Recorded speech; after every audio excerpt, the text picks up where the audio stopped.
MRPS వ్యవస్థాపకులు గౌరవనీయులు మందకృష్ణ మాదిగ గారి ఆదేశాల మేరకు ఆదిలాబాద్ జిల్లా కేంద్రంలో కలెక్టర్ కార్యాలయం ముందు 5వ రోజు నిరసన దీక్షలు కొనసాగుతున్నాయి. ఈ నిరసన దీక్షలు ఈ యొక్క రాష్ట్ర ప్రభుత్వ వైఖరికి నిరసనగా మరియు రాష్ట్ర ప్రభుత్వము మాదిగలు చేస్తున్నటువంటి అన్యాయానికి నిరసనగా ఈ యొక్క కార్యక్రమాలు కొనసాగుతున్నాయి.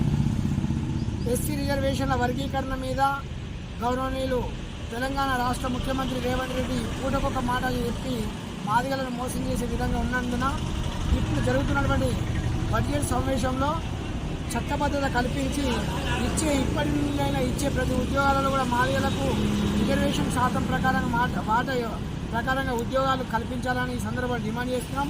ఇప్పటికే వేలాది ఉద్యోగాలను ఎస్సీ వర్గీకరణ చట్టబద్ధత కల్పించకుండా నియమించడం వల్ల మాదిగలు తీవ్రమైనటువంటి అన్యాయానికి మరియు అనేక ఉద్యోగాలు కోల్పోయినటువంటి పరిస్థితి ఉన్నది. కాబట్టి గౌరవనీయులు మందకృష్ణ మాదిగ గారి ఆదేశాల మేరకు ఈ యొక్క కార్యక్రమాలు ఇంకా ఈ యొక్క చట్టబద్ధత కల్పించేంత వరకు ముమ్మరంగా కొనసాగిస్తామని సందర్భంగా తెలియజేస్తున్నాం.